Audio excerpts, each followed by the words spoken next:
چونکہ میں نے آپ کو بتایا یہودی اتنے امیر تھے کہ وہ ایک سلطنت کا پورا قرضہ اتار سکتے تھے، تو وہ یہودی برٹش کے پاس گئے اور ایک معاہدہ کیا کہ سلطنت عثمانیہ کو ختم کیا جائے، ہم آپ کو پیسے سے سپورٹ کریں گے اور اس کے بدلے میں ہمیں صرف چاہیے فلسطین اور القدس کی زمینیں۔ تب پھر پہلی جنگ عظیم ورلڈ وار 1 کا آغاز ہوا۔ تب چونکہ برٹش جیت گیا تھا اور فلسطین سمیت ارد گرد کے کافی ملکوں پر قبضہ بھی کر لیا تھا، اور یہاں پہ بڑی ایک عجیب بات ہے کہ برٹش نے یہودیوں کے ساتھ اپنا کیا ہوا وعدہ نبھایا اور 1917 میں ایک بیلفور ڈیکلریشن ایشو کیا گیا، جس میں دنیا بھر کے تمام یہودیوں کو کہا گیا کہ آپ فلسطین میں جا کے رہ سکتے ہیں، اور ساتھ میں ایک اور چیز وائرل کی گئی، زمین سے محروم لوگوں کے لیے لوگوں سے محروم زمین، جس کا مقصد یہ تھا کہ یہودیوں کو چونکہ تمام دنیا ناپسند کرتی تھی تو اس ناپسندیدگی کو ختم کرنے کے لیے کافی ایجنڈے کیے گئے۔ اس کے بعد یہودی فلسطین میں آ کے بسنا شروع ہو گئے اور یورپین سپاہی ان کو پروٹیکٹ کرتے تھے، ان کی حفاظت کرتے تھے، یعنی کوئی مسلمان یا کوئی گروہ ان کو نقصان نہ پہنچائے۔ لیکن پھر بھی بہت زیادہ یہودیوں نے فلسطین میں جانے کا فیصلہ نہیں کیا، کیونکہ ظاہری بات ہے ہر ایک یہودی نے اپنا گھر، اپنا بزنس سب کچھ چھوڑ کے ہجرت کر کے فلسطین جانا تھا۔ یہودیوں نے باقی پوری دنیا کے یہودیوں کو یقین دلایا کہ ہم ریاست بنا لیں گے، آؤ تو صحیح، لیکن اکثر یہودیوں نے یقین نہیں کیا، کیونکہ یہودیوں کی تاریخ پچھلے 2000 سال سے ذلت سے بھری ہوئی ہے۔ اللہ نے یہودیوں کے مقدر میں ذلت لکھی ہوئی ہے، وہ پچھلے 2-3 ہزار سالوں سے بھٹک رہے تھے، ذلیل ہو رہے تھے، تو اکثریت یہودیوں کو یقین نہیں آیا کہ ہم کیسے اپنا ملک بنا سکتے ہیں، تو اس لیے اکثر یہودی جو پوری دنیا اور خاص کر یورپ میں آباد تھے اور سیٹل تھے، انہوں نے اپنا گھر بار نہیں چھوڑا۔ تو یہاں پہ تھیوڈر ہیرزل اور اس جیسی آئیڈیالوجی رکھنے والے باقی یہودی جنہیں زائونسٹ کہا جاتا ہے، یعنی کہ صہیونیت، تو ان زائونسٹ کو باقی دنیا کے تمام یہودیوں کے اوپر غصہ آیا کہ یہ اپنا مقصد بھول بیٹھے ہیں، ہم انہیں ان زمینوں میں بلا رہے ہیں جن زمینوں کا ہم سے اللہ نے وعدہ کیا ہے۔ خیر سلطنت عثمانیہ کے ختم ہونے کے بعد بھی زائونسٹ کا اس طرح چونکہ مقصد پورا نہیں ہوا جس طرح وہ چاہ رہے تھے، تو آف کورس انہوں نے اپنی پلاننگ جاری رکھی، کیونکہ ریاست تو انہوں نے ہر حال میں بنانی ہی بنانی تھی۔ صہیونی جیسا کہ آپ کو بتایا بہت مالدار تھے، انہوں نے برٹش کو پیسے سے سپورٹ کیا اور بدلے میں برٹش نے صہیونیوں کو سیاسی اور فوجی مدد دی۔ خیر اسی دوران ایک علیحدہ ہسٹری ہے، ایک نازی پارٹی بن رہی تھی جس کا لیڈر تھا اڈولف ہٹلر، جو کہ یہودیوں کو چن چن کے مار رہا تھا، ڈھونڈ ڈھونڈ کے مار رہا تھا، وہ ان کا جانی دشمن تھا۔ اس نے عہد کیا ہوا تھا کہ میں نے یہودیوں کو پوری دنیا سے مٹا دینا ہے۔ ہٹلر نے بہت جلد یورپ کی جگہوں پہ قبضہ کرنا شروع کر دیا اور جس علاقے پہ وہ قبضہ کرتا جا رہا تھا وہاں کے یہودیوں کو چن چن کے مار رہا تھا، یہاں تک کہ وہ ان کو آگ سے جلاتا بھی تھا۔ ہٹلر نے چونکہ یورپ پہ تو حملہ کیا ہی تھا، ساتھ میں روس پہ بھی کیا تھا، تو اس چیز سے ایک طرح سے صہیونیت کو فائدہ پہنچا۔ یورپ کے یہودی ہٹلر کے خوف سے بچنے کی جگہ تلاش کر رہے تھے۔ یہ تقریباً کوئی 1933 کے بعد کی بات ہے۔ تب زائونسٹ ایکٹیو ہو گئے اور پورے یورپ میں ایک بیان جاری کیا گیا کہ جو یہودی فلسطین میں جا کے آباد ہوں گے انہیں لاکھوں روپے بھی دیے جائیں گے اور وہاں پہ پراپرٹی یعنی کہ جگہیں بھی دی جائیں گی۔ یہ آفر صرف اور صرف فلسطین جانے والے یہودیوں کے لیے ہے۔ چونکہ تب اخباروں کا زیادہ دور تھا تو یہ ساری چیزیں اخباروں میں درج کی گئیں، تو آخر کار یورپ کے تمام یہودیوں کو وجہ بھی مل گئی اور فائدہ بھی مل رہا تھا۔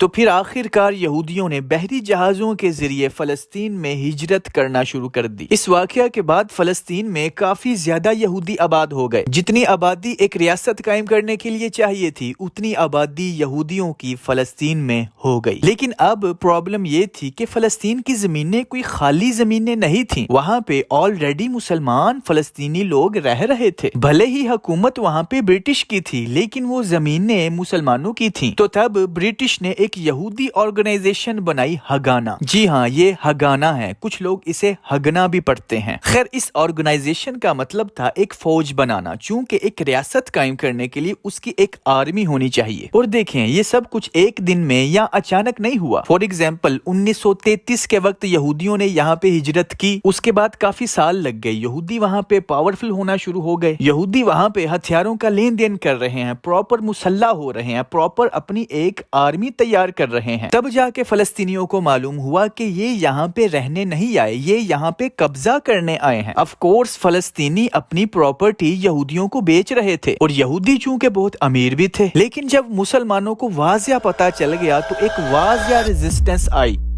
یہودی چونکہ اپنی مسلح فوج بنا چکے تھے تو مسلمانوں نے بھی وہاں پہ مسلح فوج بنانی شروع کر دی، اور تب سے پھر یہ لڑائیاں جنگیں ہوتی رہیں، اور یہ لڑائیاں 1948 تک اسرائیل کے قیام تک ہوتی رہیں۔ اور چونکہ وہاں پہ برٹش فوج بھی موجود تھی اور آف کورس وہ یہودیوں کا ساتھ دیتی تھی، ان کو تحفظ دیتی تھی، اور اگر دیکھا جائے تو تب سے لے کے آج تک یہی ہوتا آ رہا ہے کہ یہودی حملہ کرتے ہیں اور امریکہ ان کی مدد کے لیے آ جاتا ہے۔ خیر یہ چیزیں ڈیٹیل کے ساتھ اسی سیریز میں آئیں گی، ابھی پوائنٹ یہ ہے کہ 1948 تک اسرائیل کے قیام تک بھی یہی ہوتا تھا کہ فلسطینیوں اور یہودیوں کی لڑائی میں یورپ کی مدد آ جاتی تھی۔ یہودیوں اور یورپ کے ظلم، ناانصافیوں، چالاکیوں نے فلسطین میں اپنی ایک مکمل آرگنائزیشن قائم کر دی تھی، یعنی انہوں نے فلسطین کے ہر خاص علاقے میں اپنی مسلح فوج آرگنائز کر کے اچانک 14 مئی 1948 کو اعلان کر دیا کہ اسرائیل اپنی ایک ریاست قائم کر چکا ہے۔ تو اس کے رد عمل میں فلسطین کے ارد گرد تمام عرب ممالک مصر، جارڈن، سیریا، عراق اور لبنان نے اسرائیل کے اوپر حملہ کر دیا، اور تب 1948 میں عرب ورسز اسرائیل وار سٹارٹ ہو گئی۔ اس کے بعد کی کہانی بھی اور اس سب سے پہلے کی ہزاروں سال پرانی کہانی بھی اس سیریز میں ہم ضرور ڈسکس کریں گے۔ اس ایپیسوڈ کا مقصد تھا آپ کو ایک سکیچ دینا کہ یہودیوں نے آخر کیسے اتنے کم عرصہ میں اپنی پلاننگ اور چالاکی سے اپنی ریاست قائم کر لی۔ نیکسٹ ایپیسوڈ میں ہم ڈسکس کریں گے کہ یہودی کیوں خود کو سب سے عظیم نسل مانتے ہیں، وہ آخر کیوں یہ عقیدہ رکھتے ہیں کہ یہودی نعوذ باللہ اللہ کو بھی ہرا سکتا ہے۔